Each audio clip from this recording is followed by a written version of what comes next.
Hello, and welcome to the professional development module on professional responsibilities, specifically non-instructional expectations. These are things that we should be taking care of and making sure that we exemplify outside of our instructional roles. In the realm of non-instructional responsibilities, we're going to take a look at four specific topics. First will be personal appearance in the workplace, specifically dress and hygiene. After that, we will look at professional conduct and decision making, with a reminder that we are employees, not independent contractors, and that teachers have a special role in the community, and that should guide our decision making process. Next, we'll be implementing non-instructional systems specific to the Greater Johnstown School District, including email, mailboxes, your building keys, and several other items. And we will wrap up with a short talk about maintaining accurate records as far as grades, attendance, behavior, and some other items. There will probably be more on those record-keeping items in a following module specific to Power School.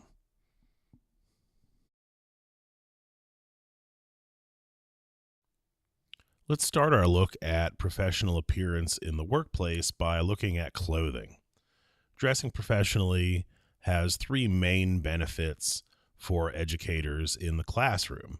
First is it maintains respect on the part of the students. They can tell that you are a professional, you've showed up for this job, and you went to the trouble of looking like a professional. Next is it establishes your credibility. If you show up in holey sweatpants and the shoes that you mowed the grass in, that conveys a lot different message than nice dress pants and dress shoes that you clearly have polished for the school day. Finally, it established the teacher as a professional and an authority figure. Remember, a lot of our students don't necessarily see professionals in their community, so this is the chance for us to model that for them. First, just a quick note. Ladies, I intended to have both male and female versions of this graphic, but I could not find a suitable male one. So some do's and don'ts to consider for professional dress in a school as a teacher. Do dress professionally. Really consider suits and ties for men. Dresses or suits, doesn't have to be a pantsuit. It could be what you like, ladies. And really model professionalism, but be comfortable, tasteful, and safe in the workplace. Don't appear too casual or trendy. Leave that up to the students.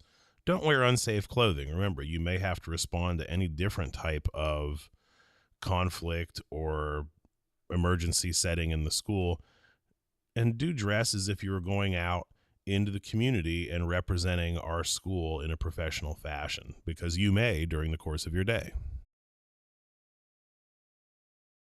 While it is beneficial to arrive at the job in professional dress as often as possible, there are days where it makes sense for an educator to show up for work dressed in business casual. Business casual does not mean jeans. It does not mean sweatpants or shorts. Business casual is a slightly dialed back version of professional dress.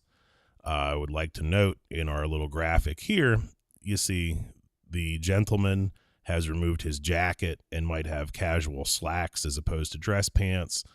The lady involved in this graphic has gone with a nice blouse and a skirt as opposed to a dress suit. And that's really the exemplification of what business casual is. So let's try and err on the side of professional on those days where business casual is allowed. A note on professional appearance specific to hygiene. This language comes directly from the PSEA Western District's New Teacher Handbook. As professionals and role models for students, we should arrive at school clean and well-groomed, both us and our clothing. We should observe accepted community standards of dress and cleanliness, and really show up for work dressed to act in a professional role. We should not be in the clothing that we were doing gardening or mowing the grass in. nor should we be dressed as if we're going out on the town with friends. And finally, we need to remember that our grooming should promote a safe and healthy lifestyle, and that can be a model for a lot of our students who might not have the same modeling at home or in the community, and it keeps us and them safe.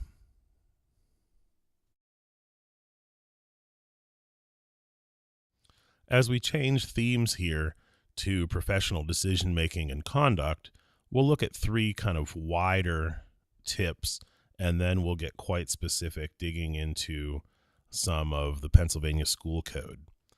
First, choose to be positive, professional, and do what's right for yourself, your students, your school, your community, and your career. Make decisions that are going to enhance your career and your success and not limit your options. As an educator, we have a position of respect and authority in our community, and with that position comes great responsibility. While you may recognize that that's sort of a Spider-Man quote, with great power comes great responsibility, it's true for teachers.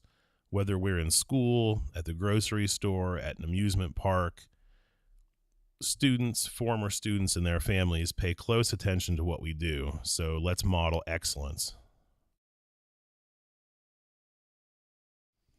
Let's look at professional decision-making and conduct in both the school and community settings. In school, make serious, intentional efforts to cooperate with your peers and administration in all things. Remember, it's easier if we work together as a team rather than try to go it alone. Borrow methods from neighboring teachers, take advice from administrators, and really provide them with that same type of sharing and collegiality that you would like. Choose professionalism over casual every time. I would recommend this in your mode of dress, your mode of speech, what you choose to disclose to peers, to students, to administration. This is your job. You don't have to bring your whole personal life here. And really convey respect and try to understand students and their families, support staff who work incredibly hard, and administration. We're all on the same team. We all want the same thing. Let's show each other respect and support, and everything will be a lot easier for everyone involved. In the community, remember, you're a role model. Please act the part. We have a chance as teachers to affect generations of students, and our ability to act as a role model is really crucial in that. Know that criminal or immoral activities in the community or in school may jeopardize your job in the school. More on that coming up. And remember, you're not the point of contact for local media regarding district issues. Don't give interviews, and refer any type of newspaper, radio, television interviewer to the central administration building. We adhere to a single point of contact with the media, and that single point of contact is the superintendent or assistant superintendent. Thank you.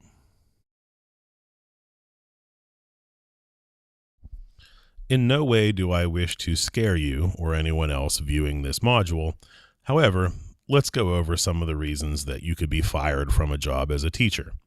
The first two, immorality and incompetency. Immorality is defined as a course of conduct which offends the morals of the community and sets a bad example for the youth whose ideals the teacher is obligated to foster and elevate. I would like to note that these actions could take place within the school or outside. Examples might be criminal conduct, sexual or amorous conduct towards students, or endangering students' wellness or health in the school.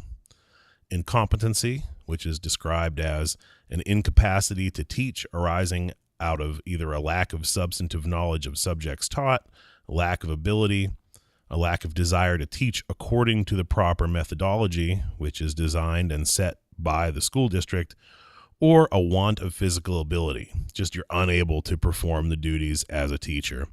Examples of this could include lack of classroom control, deficient lesson plans, deficient student records, or excessive absenteeism, and the list there could go on and on. I would like to note, incompetency, while some of these things might show up on a review, those are all things that we can work to improve and really elevate if we're found to be needing in one particular area. So if you're having troubles with classroom control, don't think I'm going to get fired tomorrow. Really adopt the mindset, well, how do I pursue professional development to increase my classroom control? On the immorality note, just remember your actions really carry weight in the community, and if you're seen to be a bad role model, you won't be a teacher. Moving on to the next two reasons professional educators have lost their jobs: intemperance and cruelty. And these two are relatively similar. Intemperance is defined as a loss of self-control, such as the use of excessive force. Examples of this could be dangerously physical restraint, shouting at students or peers or administrators, inappropriate jokes or topics discussed in class. Cruelty, on the other hand, is the intentional and malicious infliction or physical suffering on human beings, the wanton, malicious, and unnecessary infliction of pain of the human body or mind. Examples there could be assaulting a student or insulting a student, paddling a student, verbal abuse, and the list could go on. We should note that both intemperance and cruelty are really examples of educators losing control of their actions, whether it's emotions, whether it's their reactions to student behavior or professional stress. So it's really crucial that in such an emotionally charged and often stressful profession, we cultivate self-control. Meditation is a good route for this, whatever might work for you in your religious tradition, or just making sure that you're prepared for all eventualities and avoid reacting emotionally.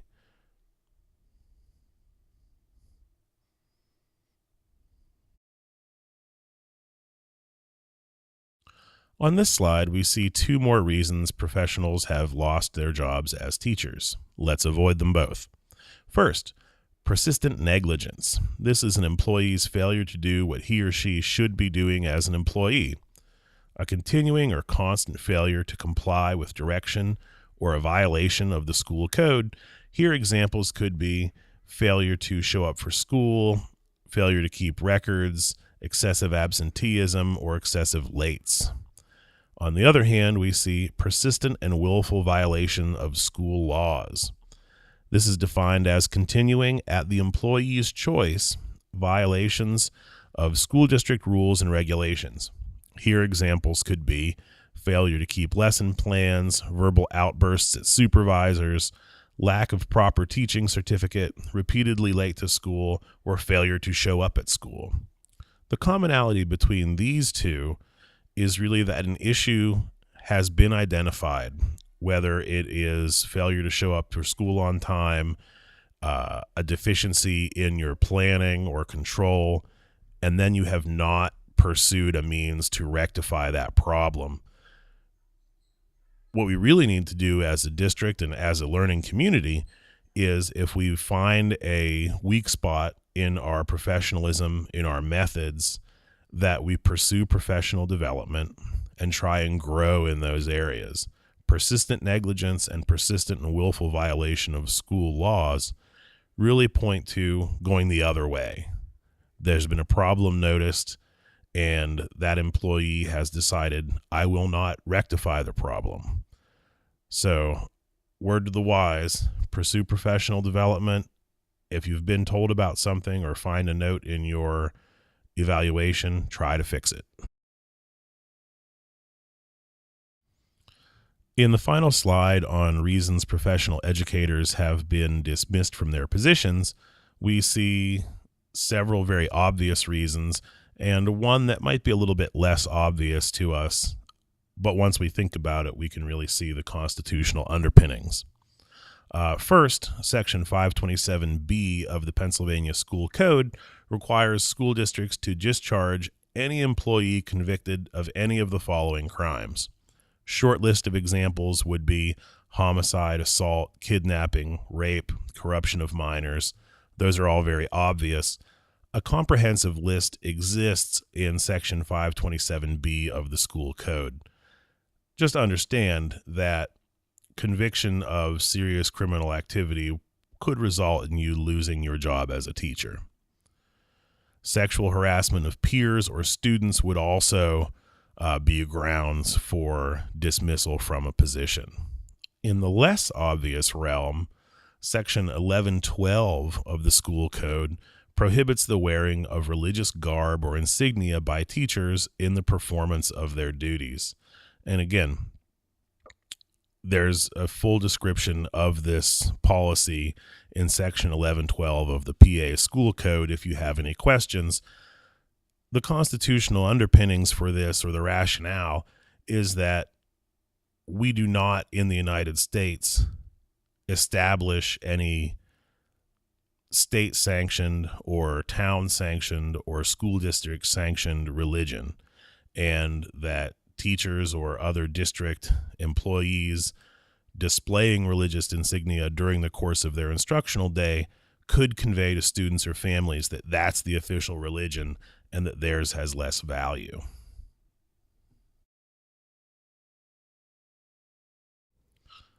The final theme for this module on non-instructional responsibilities includes non-instructional systems specific to the Greater Johnstown School District, and we will look at punctuality, signing in and out of the school each day, protocols for email, school mailboxes, building keys and fobs.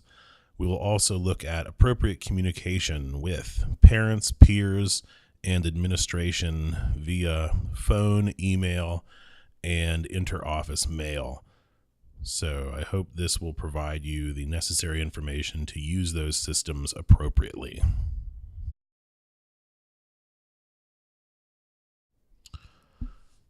Our first two aspects of non-instructional systems to be implemented by teachers in the Greater Johnstown School District are punctuality and signing in and out of your school each day. Notes on punctuality. Staff are expected to be signed in and actively engaged at their assigned area by the start of their school day. If, for example, your school day starts at 7:30, you are not to be entering the building at 7:30, running across the parking lot, getting coffee. At 7:30, you are at your assigned post, doing whatever it is that you are assigned to be doing at the beginning of the day.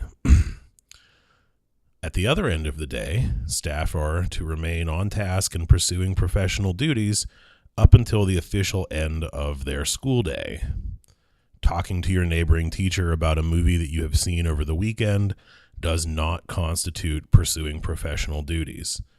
Really, all we're asking is that you make your job your first professional priority while you're on the building in between the start and end of the school day.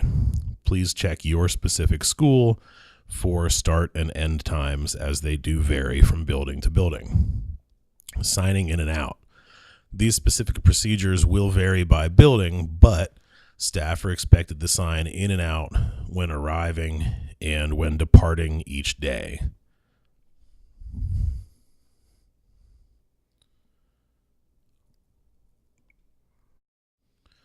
Building-specific sign-in and sign-out procedures may vary from school to school, and they may change depending on in-service days. Please make an effort to keep up to date on these. Sharing information is crucial in every large organization, and the Greater Johnstown School District is no different. Let's take a look at email and school mailbox protocols, as well as procedures for dealing with the keys to your classroom. Staff are expected to check both their email and physical mailbox a minimum of at least once per day. These are the two official means of communication in the school district, and this is not optional.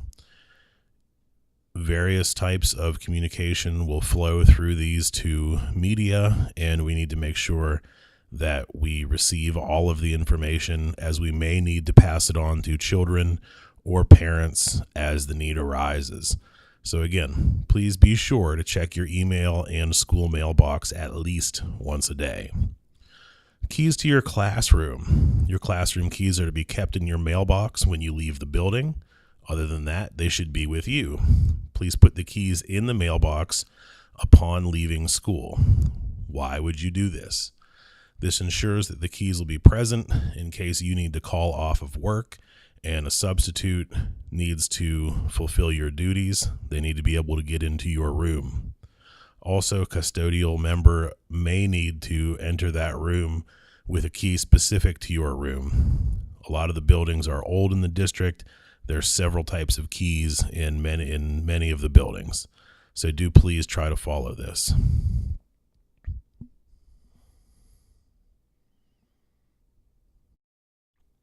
If you typically stay past the end of the school day when the main office gets locked, at the end of your instructional day, make an effort to put your keys in your mailbox so that you don't get locked out of the main office where those keys should reside.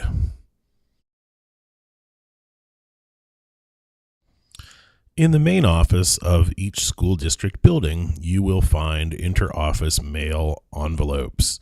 We use these to send documents to staff in other buildings. All you have to do is place your document in the Interoffice Mail envelope found in your school's main office. Next to name, list the name of recipient. Next to department, list the destination building. JMS, East Side, West Side, JHS, Central Administration, whichever one it is. As you can see in the picture here, this mail was sent to Mr. Henry at JMS. Please check with your main office staff in your building regarding where the envelopes will be living and where the ingoing and outgoing interoffice mail should be placed. You will probably see a folder or organizer with labels for each individual building. It should be noted that other items can be sent through interoffice mail, a box of books, for example. Do check with your office staff regarding how appropriate larger items are to be sent using this means, as it is one person that transmits them.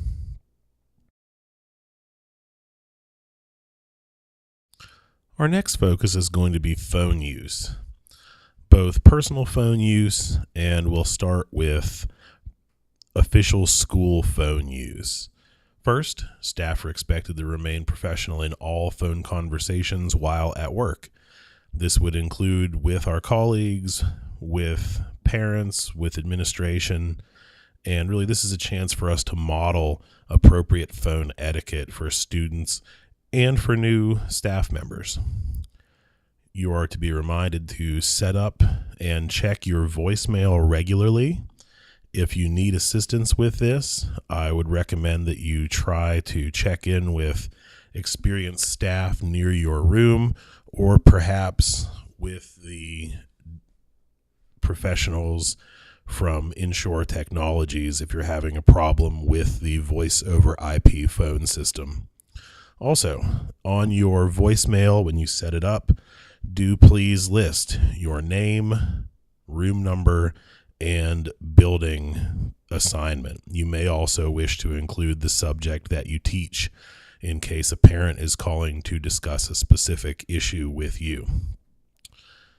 Note on personal cell phone use. Staff are requested to refrain from personal calls or texts during the instructional day. Please limit your cell phone use to personal or prep time unless it is an emergency. It's understood that everyone has family or medical emergencies. That should really be the only time that students see you in possession or use of your cellular device. Other than that, I would recommend that you have it on silent or turned off during your instructional day, as to avoid any kind of disciplinary problems.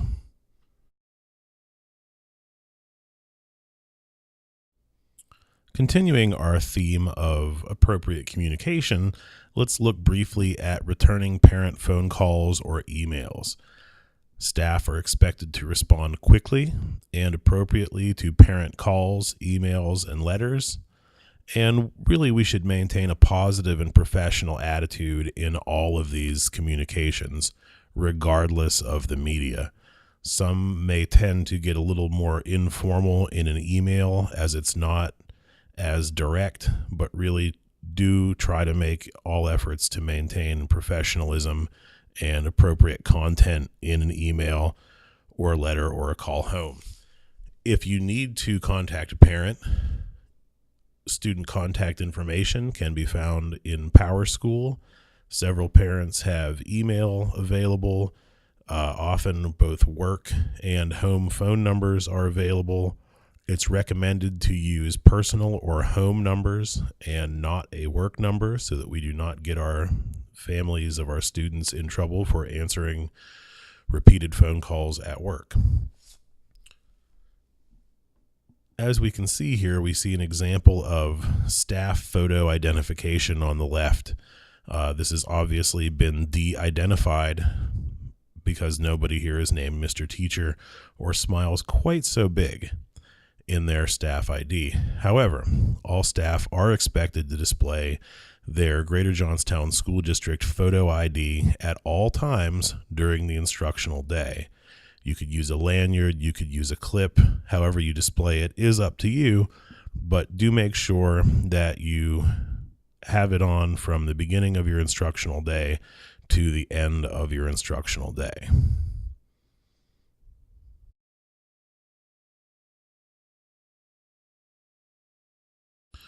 As teachers, we have a tremendous amount of student data to compile and organize.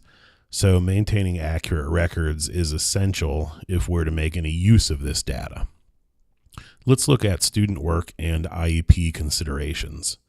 As far as student work is concerned, we should be entering grades for students within 2 days of receiving submitted assignments. That way we can provide useful and timely feedback to the students, and they're really able to use that feedback in a meaningful way. In a longer time period than that, they're really going to be disconnected from the immediacy of the assignment. I understand longer assignments may take slightly longer to grade, but we should make every effort to get the work back to the student as quickly as possible. We should be sure to accurately reflect the score, date of assignment, type of assignment, and description in PowerSchool when we enter this work. There will be more on how to do this and how to use PowerSchool in another module. Please refer to that for the specifics. IEP considerations. It's vital that we know which of our students have IEPs and that we're familiar with the accommodations that they should be receiving. This allows us to provide the highest quality instruction, and it allows the student to really flourish in the classroom. If they're not getting the proper supports, we can't expect them to perform at their optimal level. We should be logging who needed, used, or requested extended time for exams and assignments so that we can track any patterns. And we should know what worked well to support IEP students and really make efforts to coordinate our work with their supporting teachers. Student behavior and discipline brings its own maintaining accurate records challenges. Let's take a brief look at two aspects of student behavior records. First, let's look at the upper image, and we see here a student behavior sheet, and this can list for you your name, what class the student was in, what period, who's the student, and then there's space to the right for the date, what specific behavior the student engaged in, and how many points they were assessed regarding the Greater Johnstown School District Code of Conduct. And this is what's used to track all minor in-class student behaviors, level 1, level 2 behaviors, off task, sleeping, throwing an item, and all of these should be logged on one of the behavior sheets, just as we see at the top. The bottom image is the official school behavior log, And these are used for a couple different things. One, for level 3 and 4 behaviors, a fight, outright defiance to a teacher. Those types of things can warrant a log on their own for the first time. And in the case of writing a log, you should only put one student's name per behavior log. You should always only list the observable behavior. What did the student do? For example, I saw Billy throw a pencil across the room and it hit another student. You don't mention the other student's name. If two students were engaged in a fight, let's say, you would write two separate logs, one mentioning each student. Do not mention more than one student name per log. Now, a number of level 1 or level 2 offenses in a classroom, as recorded on the point sheet above, can result in a student log. If they add up to 15 points, you are to then staple that point sheet to the log and refer it to the main office. Again, please list observable behavior. As previously noted, it's essential for teachers at all levels in the Greater Johnstown School District to maintain accurate attendance records. At the middle school and high school, another layer is added to this due to students changing classes on their own regarding lates or tardies to class. Teachers must enter attendance into Power School each period every day. This would include logging who was late or tardy to class. We should keep a log of students late to class, and teachers are to assign classroom detention for each 3 tardies that a student has.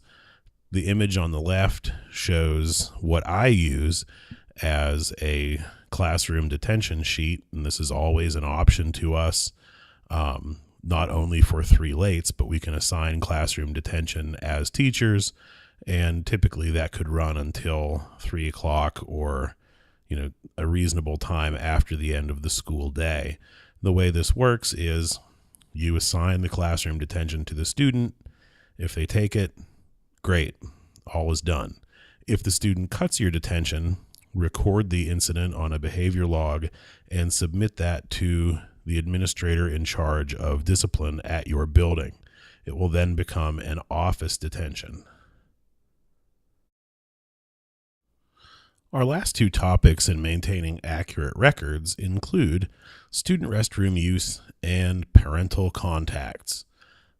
Please use a class restroom pass so that we have a record of what student was in the hall and for how long.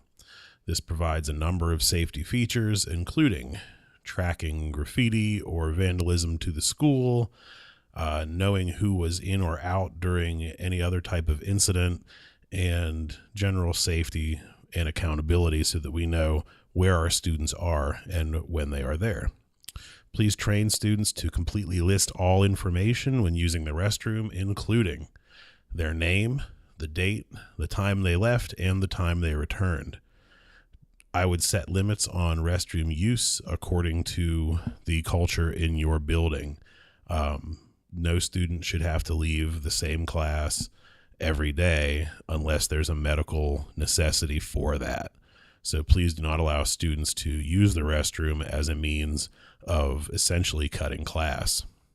As far as parental contacts are concerned, it's advisable to maintain a list of parental contacts, including the following information: the parent's name and relation to the student's name, date and time of the contact, what content was discussed, and if you made a plan to remediate a behavior or a problem in the class, I would list that there.